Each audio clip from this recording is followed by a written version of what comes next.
Good afternoon, and thank you all for joining us today. My name is Matt Harper. I use he, him pronouns, and I'm a member of the Los Angeles Catholic Worker.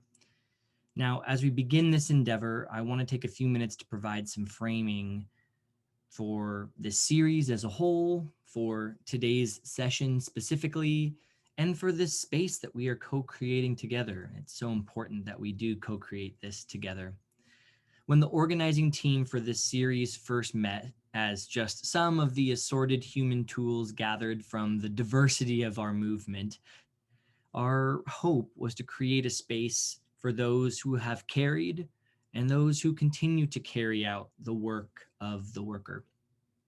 Our aim was to fashion a space so that we could get rooted both in our movement's history and tradition, but also in the context and wisdom available to us today.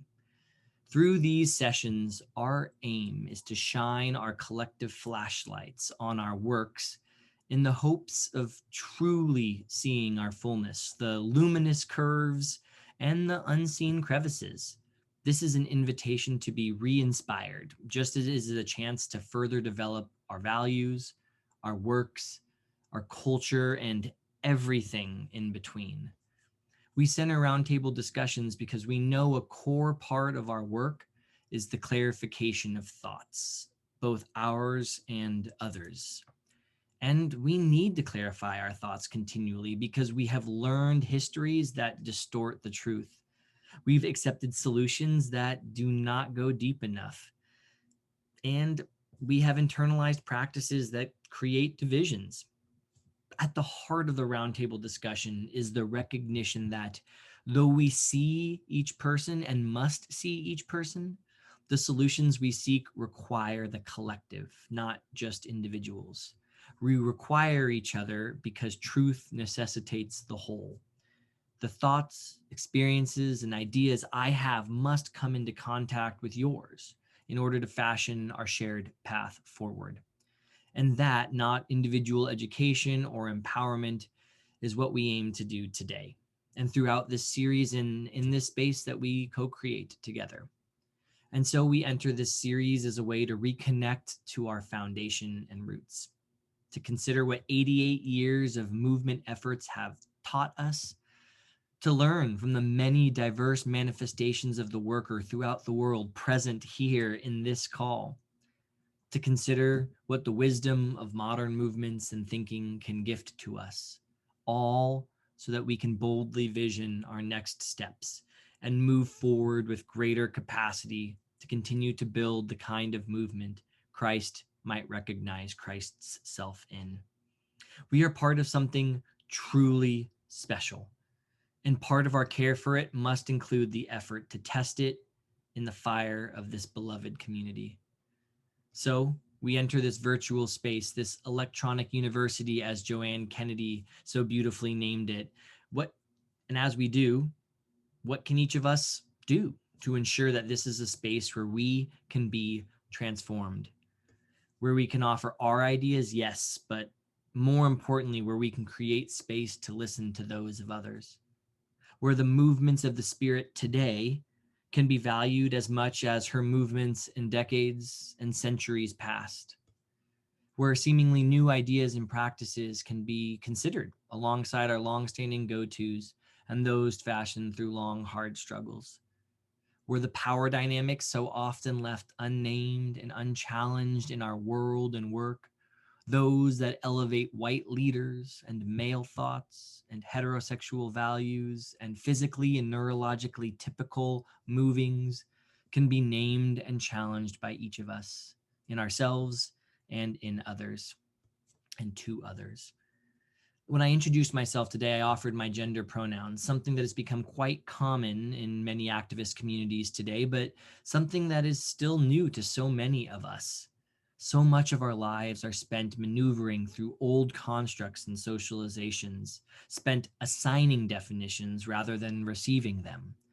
Though your eyes may tell you what you see in me, are we willing to see deeper, to consider the fullness of the person across from us?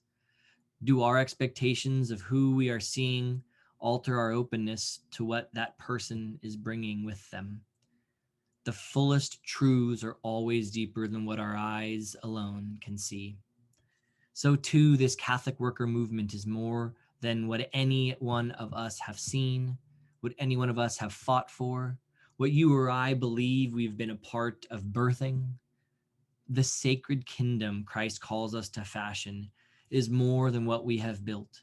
And so we continue with joy and excitement and hope.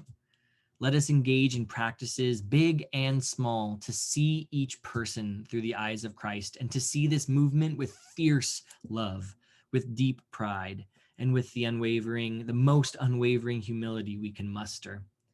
We will not be able to see our movement fully if we cannot honor the diversity of identities and experiences in this space, if we cannot call things by their rightful names. And so we enter this session and series and space.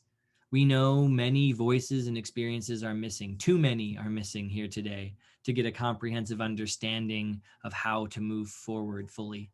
But we make an active commitment both to trying to get our family here in the future, but also to cultivating a space where they will always be honored when they come in contact with us. We will continue to work to make this space as accessible to the diverse needs in front of us as possible. So please reach out if there are things we can do to try to make these sessions more accessible.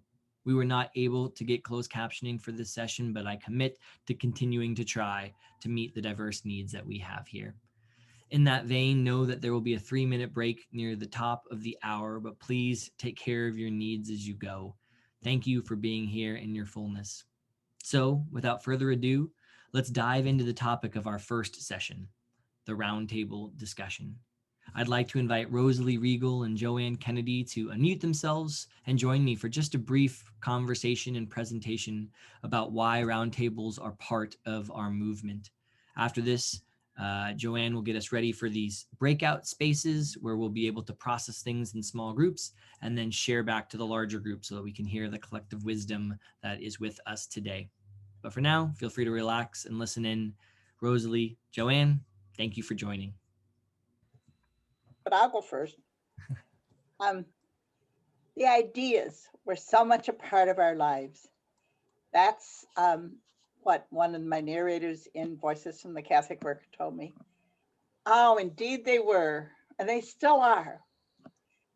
So much so that we've all probably met a Catholic shirker or two, one of those people who'd rather sit around and talk while we're trying to cook or clean. Most houses try to organize their talk by hosting roundtables in which they seek to see the world as it is and subject it to the light of the gospel. Often the houses bring in outside speakers.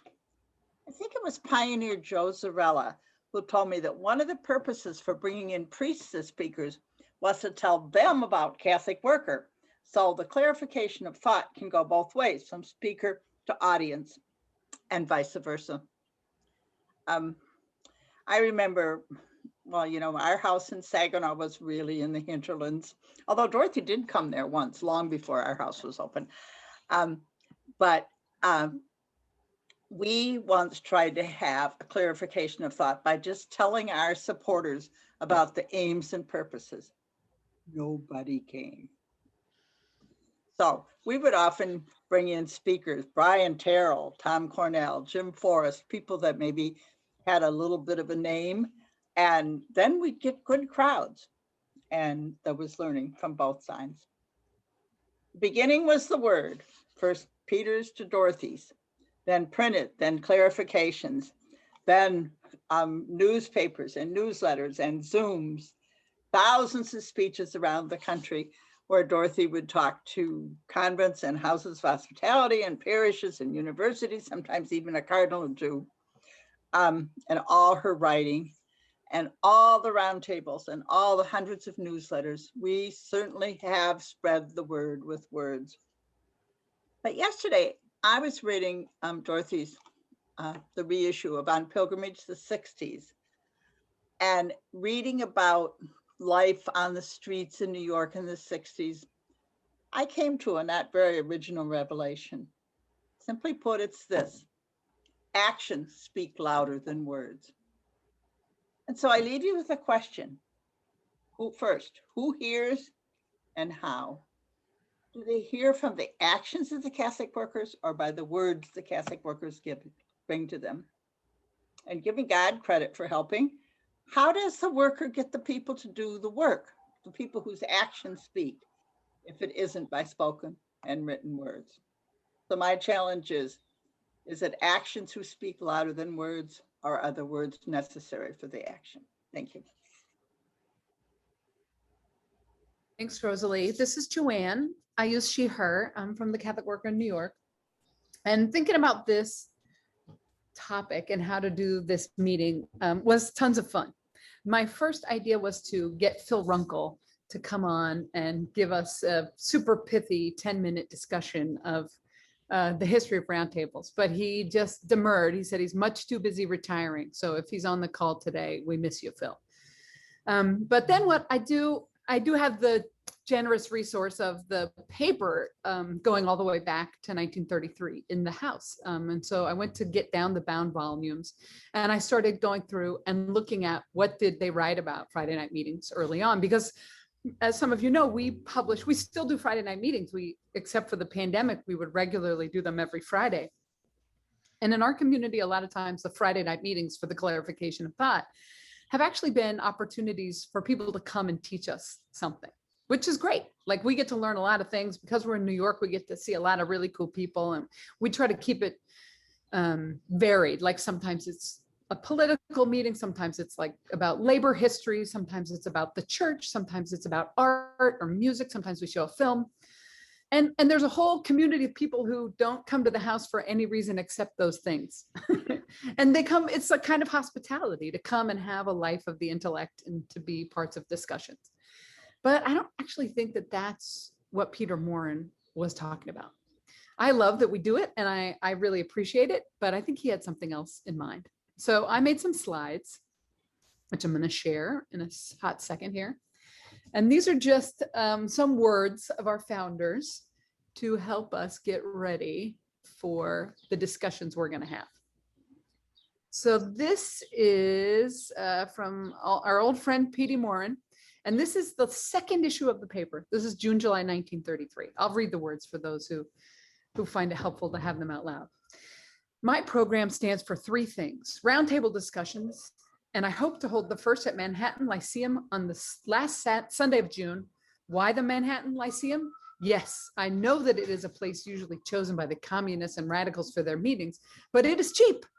We can have a hall holding 150 people for 8 hours for $10. I've paid a deposit of $3. I have no more money now, but I hope to beg the rest. I hope everybody will come to this meeting. I want communists, radicals, priests, and laity. I want everyone to set forth his views. I want the clarification of thought. So that's June, July, 1933. The paper goes on for the next several issues to list, whatever the next meeting is going to be, what the date will be. I think it's terrifying that he had the intention of it being used for 8 hours. But I'm not sure if he meant to talk for 8 straight hours or if he just thought people would hang out for 8 hours. But so that's our man, Peter, in 1933. And it's clear that he wanted an exchange of ideas, right? He wants people to learn about stuff and be better at what they do. So the next one is, this one's from Dorothy from 1945. So a little more than 10 years later. And they keep talking about the first plank, and I skipped the second and third for now because today we're focusing on roundtables, right? So he called them roundtable discussions. She calls it clarification of thought. Clarification of thought is the first plank in the Catholic Worker Program. There can be no revolution without a theory of revolution. Peter Morin quotes Lenin as saying, action must be preceded by thought. There is such a thing as the heresy of good works. These accursed occupations, as St. Bernard calls them, which keep people from thinking, to feed the hungry, clothe the naked, and shelter the harborless, without also trying to change the social order so that people can feed, clothe, and shelter themselves, is just to apply palliatives. It is to show a lack of faith in one's fellows, their responsibility as children of God, heirs to heaven. So Dorothy's gone one step further, right? She says we have to do the works of mercy, of course, but we have to be doing the social analysis too. And then another 10 years or so later, it's after the war. I always think this is the grim time. And so she starts with our great failure. The one that Peter would probably emphasize if he were here to talk of these things is that we always plunge into action without sufficient indoctrination. It is almost that we act without due deliberation and full consent of the will. Our vision is not keen enough nor large enough for us to see the whole. Our very hearts lead us to see what is directly before our physical senses. We are activists. We try to do too much. We bite off more than we can chew. And even while I admit these faults, these failures, and resolve to do better this coming year, I can also say that they were inevitable to our growth. If we didn't try over and over again to put ideas into effect at once, we would never learn, because we are products of our time. We are Americans. We live in a world of modern music, modern art, modern chaos, and not only have to live now, but we also keep aiming and talking about how we would like to live and how God meant that we should live. So that's 1954. And you can see her saying we have to do action, but we always have to be considering what's behind our action. Then I skipped the 60s because I just couldn't find a good one, but here's May 1973, not far off. The first recommendation of Peter Morin in outlining his program was, quote, roundtable discussions for the clarification of thought. Of course, he conducted them everywhere, on park benches, in Bowery restaurants, in discussions with professors at Columbia University, and with priests and bishops, not only at social action conferences, but in visits to Episcopal residences. I must not forget his calls to John Moody and Thomas Woodlock on Wall Street. He would have liked to see me another Catherine of Siena, who would boldly confront bishops and Wall Street magnates, and I disappoint him in that, preferring the second step in his program, reaching the poor through the works of feeding, clothing, and sheltering, and what he called houses of hospitality, where the works of mercy be carried out. So you see Dorothy sort of thinking back about how she's better at number 2 than number 1. And this is the last one I have, and this is from, a little before her death, and I stole the image from Getty Images. I woke to the echo of Peter Morin's words. It is wonderful to have reprints of his easy essays and constant repetition to make them familiar, to, quote, help incarnate these ideas. But he diligently sought speakers whom he had at nightly meetings for clarification of thought. And he did not hesitate to invite Columbia College professors such as Carlton Hayes and Wall Street men such as Mr. Woodlock of the Wall Street Journal and John Moody of Moody Investment to speak to us at these nightly meetings, which packed our storefront headquarters. Peter certainly got at the roots of our acquisitive society. But we are so busy with the corporal works of mercy that we often neglect the spiritual ones. Maybe people here who are deeply interested in Peter's ideas will get us back to Peter's fundamental concepts.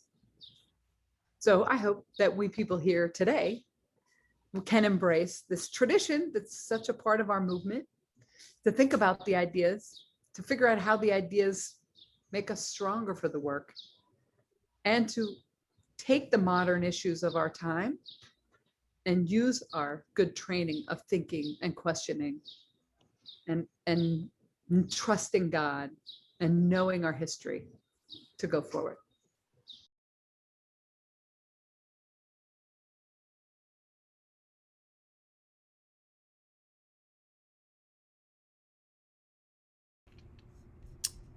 Just a few closing thoughts as we prepare to leave.